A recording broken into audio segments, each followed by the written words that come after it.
예, 우리가 이제 누군가 이렇게 우리가 질문을 가끔 할 때가 있을 겁니다. 나는 누군가.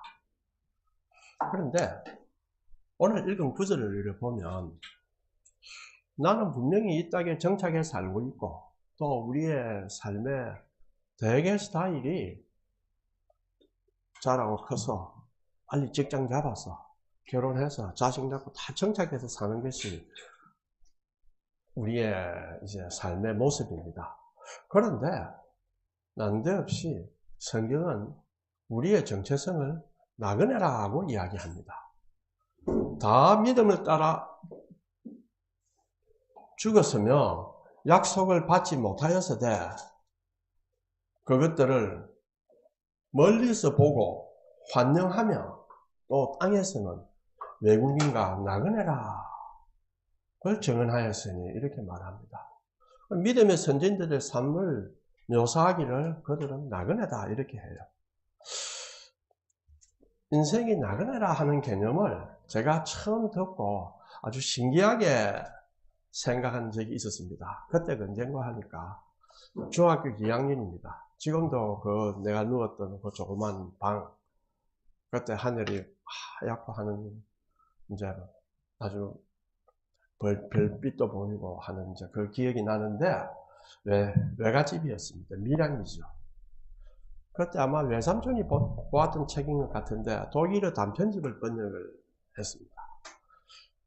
그때 그 조그만 방에서 읽고 아주 신기하다고 생각했는데 그 내용은 중세 때 순례하는 수도사가 밤이 깊어서 이제 유할꽃을 찾으려고 좀 멀리 보니까 성 같은 저택이 하나 보였습니다. 거기가 찾아갔습니다. 문을 똑똑 두드리니까 주인이 누구시오? 저는 지나가는 나그네입니다. 하룻밤을 묵고 가면 안 되겠습니까? 이렇게 했습니다. 그때 주인이 하는 이야기가 우리는 나그네를 받지 않습니다. 이렇게 했어요. 그때 그 수도사가 다음과 같은 질문을 했습니다. 지금은 당신이 살고 있는데 당신 이전에 누가 살았습니까? 아버지입니다. 아버지 이전에 누가 살았습니까? 할아버지입니다. 할아버지 이전에는요.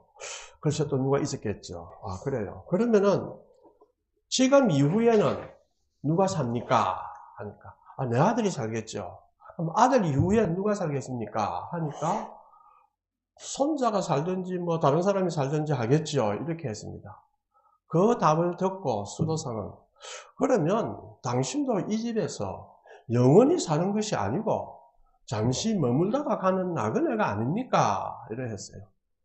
그러니까 그 주인이 그 말을 듣고 놀라고 또 하도 신기하고 해서 들어오세요 해서 하룻밤 유하게 했습니다. 사실상 우리는 지적으로는 알고 있지만은 실제로는 그렇게 체험적으로 알지 못합니다. 그것이 뭐냐 하면 우리 모두는 잠시 왔다가 가는 나그네라는 사실입니다. 유한한 존재자는 세상에 어떤 것도 소유할 수가 없습니다. 단지 빌려 쓰고 갈 뿐입니다.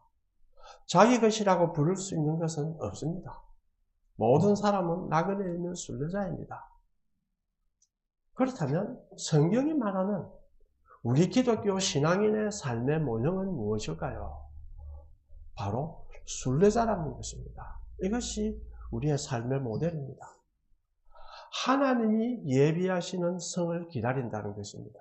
또 하나님이 예비하시는 성을 향하여 나아간다는 뜻입니다. 아브라함은 갈대아 우르를 떠나서 하나님이 지시하는 땅으로 갔습니다. 이삭과 야곱은 그렇기 때문에 땅에 성을 지으려 하지 않고 장막에 거했습니다.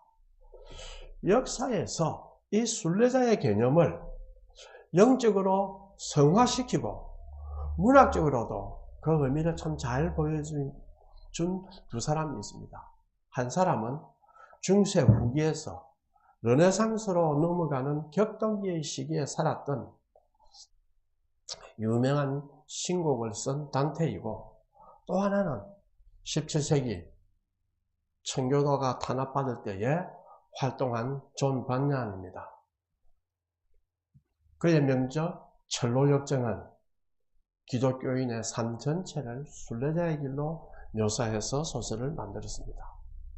이렇게 해서 소위 순례자, 필금이라는 개념은 가톨릭이든지 개신교든지 우리의 전통적 신앙의 여정으로 널리 정착하게 됩니다. 오늘은 단테의 신곡에 나오는 순례의 길의 여정을 간단히 이야기하고 주로 청교도인 번얀의 철로역정 이야기를 조금 할 것입니다. 단테가 신곡의 첫 구절을 보면요, 인생의 중반에 어두운 숲에서 길을 잃었다 이렇게 합니다. 이 어두운 숲이란 것은 저의 상태, 영적 방황, 실존적 위기를 상징합니다. 단테는 이 숲에서 탈출하려고 필사의 노력을 합니다. 그런데 세 마리의 짐승이 자기를 둘러서서 못하게 합니다. 그것이 누구냐면 표범과 사자와 암늑대입니다. 할 때마다 실패합니다. 단테가 겪는 영적 도덕적 위기를 상징적으로 잘 표현해주고 있습니다.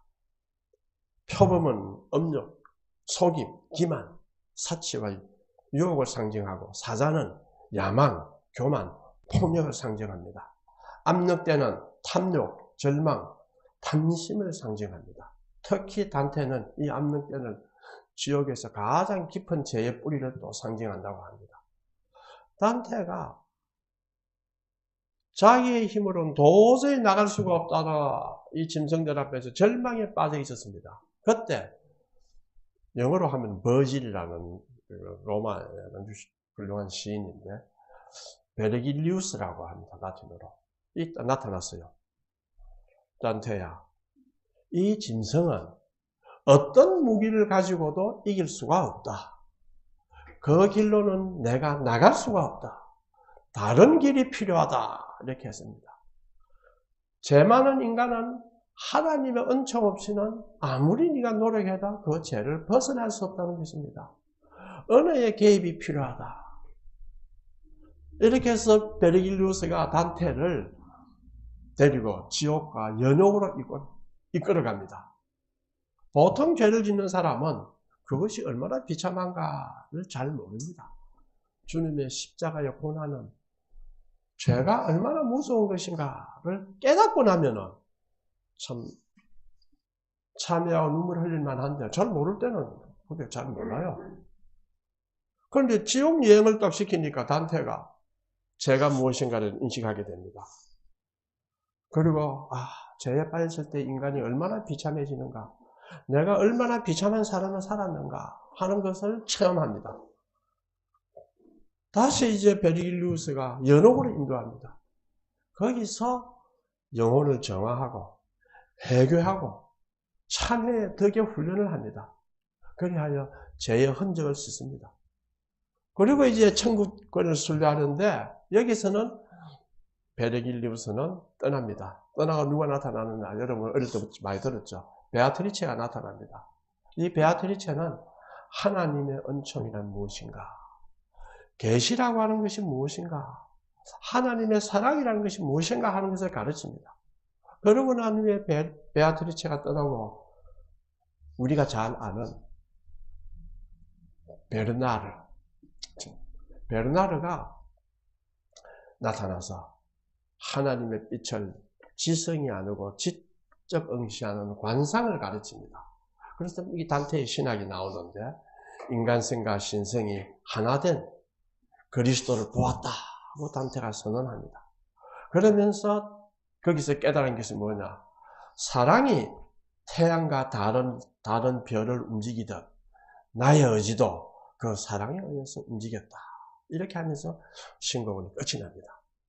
단테의 신곡은 인간의 이성과 신앙, 철학, 신비주의, 사랑과 우주 질서 이런 것들이 다 합일되는 비전으로 끝이 납니다. 그런데 이와 달리 존 번얀은 청교도이고 또 그의 철로역정은 순례의 삶이 보다 직접적으로 그리고 구체적으로 설명을 하고 있습니다. 그는 크롬웰이 죽고 난 뒤에 찰스 2세가 복권되어서 청교도를 아주 탄압합니다. 이때 청교도 설교자로서 국교회 영국 성공회죠. 인가 없이 공식 허가를 받지 않고 설교를 했습니다. 그 죄로 인해서 체포되어서 영국의 베드포드 감옥에서 1660년부터 1672년 12년간을 수감됩니다. 이것을 보면 그 설교했다고 수감된 거예요. 그렇다면 당시 영국 청교도가 온갖 고난을 부릅쓰고 미국으로 신앙의 자유를 찾아가려고 했던 것이 어떤 마음이었겠는가를 아마 좀 짐작할 수가 있었겠습니다. 이러한 시절에 존 번연은 감옥에서 이 전로역정을 썼습니다. 12년 동안 감옥에서. 그러고서 72년에 출국하고 태고를 거쳐서 1678년에 출발합니다. 이 책의 주인공은 누구냐 하면은 그건 크리스찬, 우리말로는 기독교라고 합니다. 소위 City of Destruction이라고 했는데 장망성이다, 장차 마을성이다, 뭐 이런 뜻으로 장망성이야, 멸망의 도시에 살고 있다는 것을 자기가 성경을 읽고 깨달았습니다. 내 죄로 인한 무거운 짐을 자각하게 되었어요. 그래서 여기를 떠나서 나는 구원의 길을 가야 되겠다. 그럴 때 이제 전도자를 만납니다. 구원의 길은 요 좁은 문으로 가십시오. 그래서 이제 좁은 길로 가는데 그때 미스터 월들리 와이즈맨, 세속적 지혜 씨가 나타납니다. 아니, 그렇게 좁은 길로 갈 거 있어요? 내가 가르쳐 줄 때요. 저 모랄리티, 시티 오브 모랄리티가 있습니다. 도덕촌에 가서 또 미스터 리갈리티가 있어요. 율법씨한테서 좀 배워보시고, 그 다음에 율법씨 아들이 있는데 양심씨, 미스터 시빌리티라는 양심씨한테 찾아가서 제 짐을 벗어버리시오 이랬어요. 그 말 들으니까 좋거든요. 그래도 찾아갑니다. 한참 찾아가려고 하는데 보니까 처음에는 넓고 좋은 길인 것 같았는데 점점 험하고 막 산길로 가는 거예요. 이거 힘들다 해서 이제 공경에 빠져가지고 있는데 누가 나타나느냐? 전도자가 다시 나타납니다. 기독교씨, 당신은 세속 지혜의 씨의 말을 따라서 하나님의 말씀을 버리고 인간적 지혜로 구원을 찾으러 하였군요 하면서 질책하면서 구해줍니다.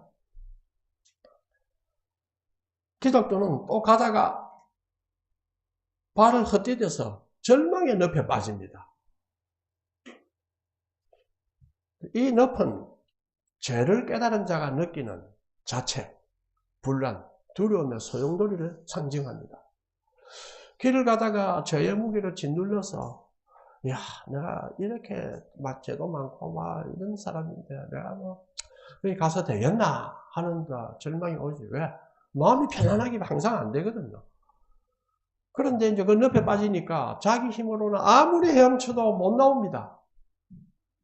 이 장면에서 기독교는 스스로도 구원할 수도 없고 빠져나올 수도 없는 무력감을 절실히 체험합니다. 이때 누가 나타나느냐? 미스터 헬프, 도움씨가 탁 나타납니다. 나타나서 구해줍니다. 그러니까 기독교가 왜 사람들은 이 절망의 늪에 빠집니까? 미스터 헬퍼가 이야기합니다. 죄에 대한 자각과 두려움이 이 늪을 만들어냅니다. 많은 이들은 여기서 좌절을 합니다. 그래서 하나님의 은혜로 회개의 늪에서 구원받을 수 있다는 것을 상징합니다. 내가 도와준 것입니다. 그래서 기독교는 가다가 또 여러 가지 시련을 겪다가 고향 친구 미스터 페이스풀, 아주 신실씨를 만납니다. 그래서 반갑다 해서 둘이서 이제 천성을 향해서 이제 여정을 계속합니다. 그러다가 쫙 가다 보니까 뭐가 있느냐 하니까 베니티 페어, 허영시장, 베니티 아주 허영이다. 페어 시장입니다. 허영시장으로 갑니다. 이 허영시장은 천성으로 가려면 반드시 지나야 합니다. 베드로전서 4장 11절 13절에서 나오는데 믿음의 여정에는 반드시 불같은 시험이 따른다. 이것을 이 상징이 반영해주고 있습니다. 그래서 이제 둘은 어쩔 수 없이 허영시를 지나게 됩니다. 이 도시는 뭐를 파느냐? 세상의 모든 물건과 욕망이 팔립니다. 24시간 열려 있습니다. 명예도 팔고 권력도 팔고 재물도 팔고 육체도 팔고 종교도 팔고 지식도 팔고 성직도 팝니다. 다 팝니다. 무엇이든지 사고 팔 수 있습니다. 이 이제 허영시라는 것이 뭐를 말하겠습니까? 세속의 쾌락과 자만, 물질주의를 상징합니다. 자, 그런데 기독교는 자기 친구, 동양 친구, 미스터 페이스풀, 신실씨하고 함께 도시를 통과하다가 허영시장에서 신앙을 지킨다는 이유로 조롱을 받고 투옥이 됩니다. 여기서 고문 받아가지고 미스터 신실은 순교합니다. 기독교도 이제 괴로워할 때 누구를 만나느냐? 미스터 호프를 만납니다. 소망을 만납니다. 소망이란 친구입니다. 힘을 내라. 도망가자. 그래서 둘이서 노력해서 간신히 탈출합니다. 세속적 유혹을 거부하고 믿음을 지킨 자가 새로운 소망과 함께 여정을 계속하는 것을 말합니다. 그런데 두 사람 또 가다 보니까 비도 오고 또 길도 좀 험해지고 하니까 야, 우리가 가는 정해진 좁은 길로 가야 되는데 야, 저 넓은 길도 보이네. 저리 한번 가보자. 해서 편안한 길로 들었습니다. 그 편안한 길로 들었으니까 이제 회의에 빠지게 돼. 몸이 해이해지게 되죠. 그래서 그 편안한 곳은 어디냐면 의심의 들판입니다. 처음에는 거기가 자유롭고 길도 좋은데 자꾸 이제 의심도 생기죠. 자유롭게 내가 꼭 가야 되나 뭐 이래 하다 보니까 의심에 빠져가지고 그때 거인이 나타납니다. 절망이라는 거인이에요. 자이언트 디스페어. 절망이라는 거인이 나타나서 잡아서 의심의 성으로 데리고 갑니다. 자, 거기서 이제 거인이 매일 때리고 괴롭힙니다. 야, 그냥 여기서 죽어라. 왜 그냥 죽지 않니? 너희들이 무슨 천성에 이를 자격이 있느냐? 너가 무슨 조그만 그 좁은 길도 못 가가지고 넓은 길로 오다가 내한테 잡혔는데 무슨 천성에 들어갈 자격이 있느냐? 이 괴롭힙니다. 그러니까 소망과 기독교는 깊은 절망에 빠집니다. 신앙과 삶의 의욕맛에 이르갑니다. 의심이라고 하는 것은 우리를 무력하게 만듭니다. 우리는 모든 걸 다 이해할 수 없습니다. 저도 신앙의 경험으로 쭉 하는데 의심이 결정적인 순간에 저에게 용기를 상실케 해요. 저는 그걸 많이 체험을 했는데 이제 내가 믿음만 확실하면 나는 내가 의심만 확실히 깨지면 나는 뭐든지 할 수 있겠다. 그래서 피하고 할 때가 많습니다. 이렇게 해서 의심은 자기를 무력하게 만드는 데다가 기독교는 가만히 생각하니까 자기 잘못을 또 자책합니다. 그럼 뭐라 합니까? 하나님이 나를 버렸구나. 이런 이제 느낌을 받습니다. 그러나 여러 날 고통받던 중 기독교가 갑자기 깨닫고 외칩니다. 내 품에 약속의 열쇠가 있다. 이 열쇠는 하나님의 약속을 상징합니다. 어떤 감옥도 열 수 있다고 들었다. 하나님의 말씀, 특히 성경에 나오는 약속. 나는 결코 너희를 버리지 않겠다. 이 약속입니다. 이게 하나님의 구속적 언약입니다. 품에 거기에서 있었어요. 그걸 빼들고 감옥 문을 열고 소망과 함께 탈출합니다. 이후 두 사람은 다시 좁은 길로 들어가면서 이제 팻말을 하나 만들어요. 그 의심의 속으로, 의심의 들판으로 가지 마라. 붙여놓습니다. 이 좁은 길이란 것이 바로 참된 신앙의 경로다. 때로는 고되고 힘들고 재미없고 할 때도 있었지만은 그것이 유일한 생명길이다. 우리 믿는 자도 해이에 빠질 수 있습니다. 그러나 하나님의 말씀과 하나님의 약속은 모든 어둠의 감옥을 여는 열쇠입니다. 믿음의 길을 벗어나며 고통이 따르지만은 은혜는 다시 회복의 길을 열어줍니다. 이 장면은 우리 독자들에게 믿음의 여정에서 성경 말씀을 붙드는 것이 얼마나 중요한가를 깊이 각인시킵니다. 청교도 중에서 아주 훌륭한 리차드 백스터라는 아주 분이 있습니다. 그리고 또 존 오웬이라고 뛰어난 분이 있습니다. 이분이 뭐라고 말하냐. 영혼이 의심과 죄책감에 눌릴 때 성경에 나오는 약속의 말씀으로 싸워야 한다고 강조합니다. 그래서 존 오웬은 성도의 유혹과 성기라는 그의 책에서 진실한 성도도 깊은 의심에 빠질 수 있다. 그러나 말씀은 빛이며 그 빛이 다시 영혼을 일으킵니다. 기독교가 의심의 성에서 탈출한 결정적 전환점은 자기 내면의 의지나 회개가 아니라 이미 자신 안에 주어져 있는 하나님의 약속의 말씀을 붙잡은 겁니다. 이 외에도 기독교는 많은 위험과 시련을 당합니다. 허탄한 철학자들, 무지한 자들, 세속 지혜자들을 만납니다. 그때 성경 말씀, 또 동료들을 도움을 받습니다. 미스터 헬프하고 미스터 페이스풀, 미스터 호프풀 이런 사람 만납니다. 그리고 기도로 해서 극복해 나갑니다. 자, 이런 정리해보면 기독교는 여정 중에서 세속 지혜시, 절망의 늪, 의심의 늪, 허영시 등 여러 위험과 유혹을 마주치지만은 믿음의 친구, 진실, 소망 등을 만나서 격려해서 살아갑니다. 우리 크리스찬은 혼자가 아닙니다. 주님은 시련과 역경 속에서 도움을 주며 같이 가는 동반자를 보내줍니다. 그래서 우리가 위기를 벗어나게 하고 격려를 합니다. 이것이 바로 교회 공동체입니다. 그래서 우리가 교회에서 좋은 친구를 만날 때 하나님께서 보내주신 자라는 생각을 가지고 서로 사랑하고 교제를 해야 합니다. 그리고 존중해줘야 합니다. 마침내 이제 기독교는 어디에 왔습니까? 죽음의 강에 왔습니다. 데스 리브라. 그 이제 죽음의 강을 통과합니다.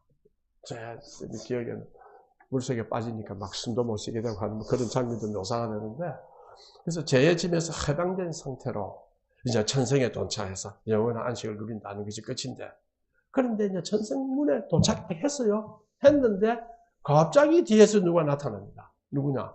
미스터 이그노런스. 무지가 나타납니다. 무지는 기독교와 같은 믿음의 고난도 거치지 않고 어떻게 따로 천성문에 도착했어요. 무지는 항상 자기의와 종교적 행위, 도덕적 삶으로 천성을 향해 왔어요. 나는 항상 정직하게 살았고 종교적으로 예배도 했고 이 길을 걸어왔으니 당연히 들어갈 수 있다 이렇게 왔습니다. 이 사람은 죽음의 강을 다 건너야 되는데 이 사람 어떻게 건넜냐? 배 타고 건넜어요. 배 타고 건넌다는 뜻은 회개와 믿음 없이 죽음을 지나왔다는 뜻입니다. 그런데 이 무지는 거절당합니다. 천성문 앞에서 그는 입구에 있는 천사들에게 생명체 확인을 요청을 받았어요. 와서요 봅시다 하니까 없어. 그러니까 천사들은 말없이 그를 붙잡아서 지옥문을 향해 쫓아냅니다. 마태복음에 나오듯이 그를 묶어 바깥 어두운 곳으로 던지라. 그래서 천주교의 마지막 문장, 그리하여 나는 천선의 문까지 오는 자라도 바른 길로 오지 않으면 결국 버려짐을 보았다. 이 장면은 우리 믿음의 본질에 관한 많은 것을 시사합니다. 마태복음의 7장에 보면 좁은 문으로 들어가라. 멸망으로 인도하는 문은 크고 그 길이 넓어 거리로 들어가는 자가 많고 생명으로 인도하는 문은 좁고 길이 협착하여 찾는 자가 적음이라. 거짓 선지자들을 삼가라. 양의 옷을 입고 너희에게 나오나 속에는 노략질하는 일이라. 그들의 열매로 그들을 알아라. 가시나무에서 포도를 또는 엉겅퀴에서 어떻게 무화과를 따겠느냐. 이와 같이 좋은 나무마다 아름다운 열매를 맺고 못된 나무가 나쁜 열매를 맺나니 좋은 나무가 나쁜 열매를 맺을 수 없고 못된 나무가 아름다운 열매를 맺을 수 없다. 아름다운 열매를 맺지 않은 나무마다 지켜 불에 던지니라. 이러므로 그들의 열매로 그들을 알리라. 이게 또 나옵니다.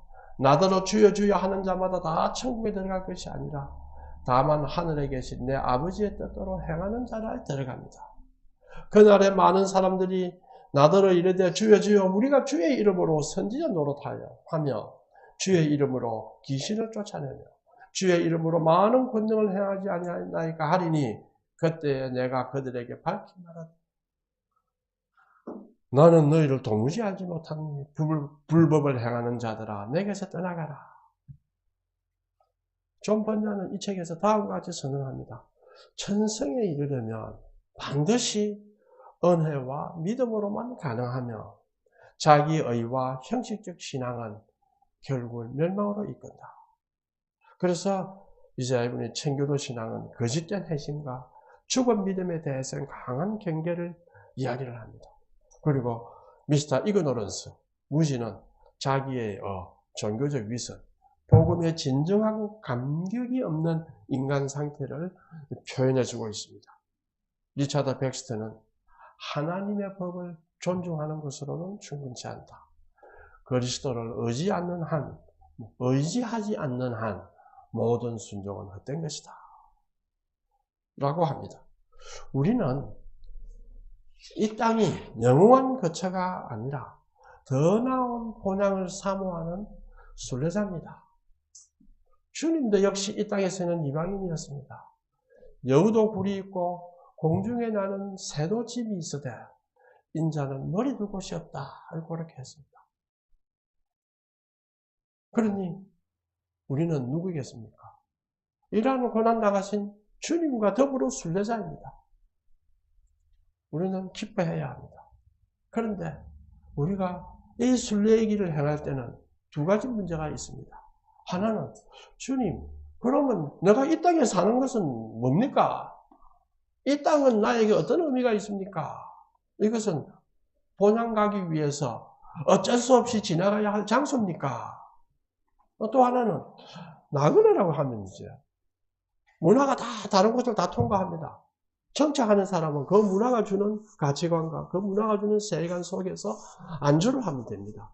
그런데 나그네는 그러면은 어디에 어느 사상으로 무엇으로 살아갈 수 있습니까? 여기서 이제 첫 번째에 대한 답으로서는 이 땅, 이 세계는 아버지의 세계다. 우리는 누구냐? 아버지의 후사로서 이 세계를 다스리라는 일을 맡았습니다. 이게 창세기에 나오죠. 그렇다면 그리스도인은 누구냐? 창조의 목적을 실행하려는 이 땅의 주인이면서 또한 이 땅에 영원히 정착하지 않고 지나가는 나그네입니다. 주인이면서 나그네라는 참 역설적인 가치만은 둘을 쥐고 있습니다. 이 땅의 주인으로서 우리는 이 세계를 사랑으로 가꾸고 다스려야 합니다. 이 땅은 영적 순례의 필수 장소입니다. 우리가 이 땅에서 일이란 뭐냐? 소명으로서의 일입니다. 소명으로 일한다는 뜻은 무슨 말인가? 그것은 의무에 의해서 일하는 것이 아니라 사랑에 의해서 일하는 것입니다. 따라서 가족을 대할 때, 동료 교인을 대할 때, 직장생 일할 때, 학생을 가르칠 때, 집안 일을 할 때, 이 모든 것을 억지로 의무로서가 아니라 사랑으로부터 행하는 것이 순례자로서 세상에 가는 길입니다. 예수님이 보여준 것이 그거예요. 그러니까 우리는 참된 주인이 될 수 있습니다. 거짓된 주인은 이 세상의 목적으로서 세상을 잘 다스리고 키우는 것이 아니고 소유를 위해서 사는 주인은 잘못된 주인입니다. 우리는 이 땅에 매이지 않기 위해서는 어떻게 해야 됩니까? 하나님이 말씀을 주십니다. 이방 땅에서 살아가는 나그네이기 때문에 하나님 말씀이 없으면 어떻게 됩니까? 목표가 없어서 방황하여 길 잃은 존재자가 됩니다. 나는 땅에서 나그네 되어서 오니 주의 계명들을 내게 숨기지 마소서. 이 얼마나 간절한 기도입니까? 54절에 보면 내가 나그네 된 집에서 주의 율례들이 나의 노래가 되었나이다. 이것은 우리는 끊임없이 말씀을 추구하고 묵상을 해야 합니다. 왜냐하면 이때 성령이 우리에게 함께합니다. 말씀을 읽고 깨달음을 얻을 때 내 지성을 얻은 것 같이 보이지만은 성령이 함께해서 합니다. 우리의 진정한 인격이란 신비 속에 감추어져 있습니다. 근데 나이가 들어감에 따라서 나의 진정한 모습이 무엇인가? 몰라요, 우리 잘. 과거에는 이래 살았는데 이것이 나였는가? 무엇이 내 참된 난가? 그걸 알려면 하나님을 알아감에 따라서 우리 자신을 더 알게 됩니다. 순례자는 이 땅에 같이 안주하지 않고 하나님 나라를 향해 살아가며 말씀 안에서 삶의 방향을 찾는 존재입니다. 자, 보십시오. 우리는 이 땅에서 평화롭게 살고 있지 않습니다. 불화하고 투정하고 살려고 싸우고 다투고 있습니다. 그때 그것들을 이용해서 사탄은 어떻게 합니까? 우는 사자와 같이 우리를 유혹합니다. 그렇다면 어떻게 해야 됩니까, 주님? 에베소서 6장에서 말합니다.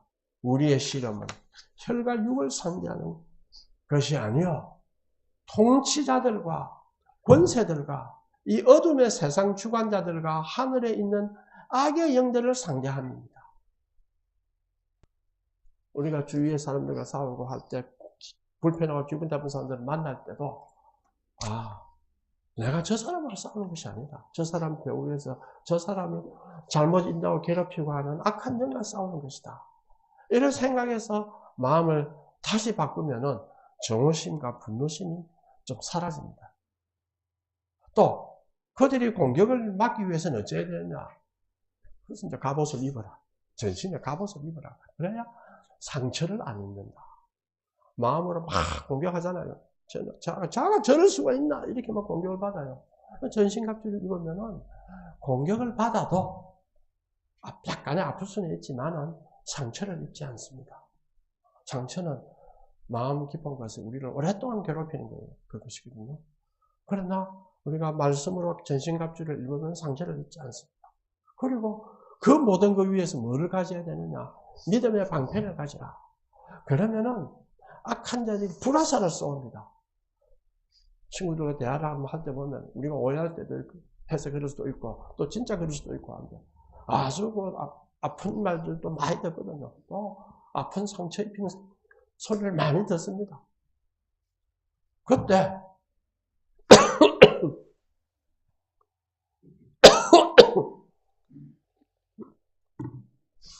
믿음의 방패로 막아내야 됩니다. 그걸 불화살로. 또 구원의 투구를 주면 머리가 안 다칩니다. 이성이 마비가 안 돼요.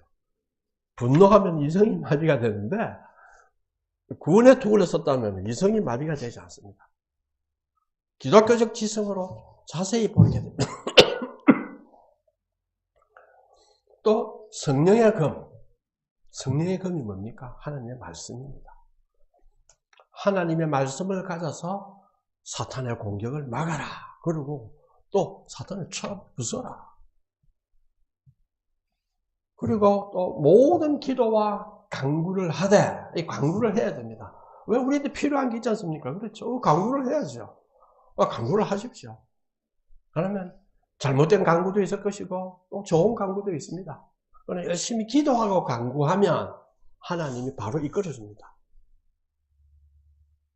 항상 성령 안에서 기도하고 이를 위하여 깨어 구하기를 항상 힘쓰며 여러 성도들을 위해서 구하라. 이것이 우리의 순례의 길의 모토가 될 때 우리는 이 순례의 길에서 승리의 삶을 살 수가 있습니다.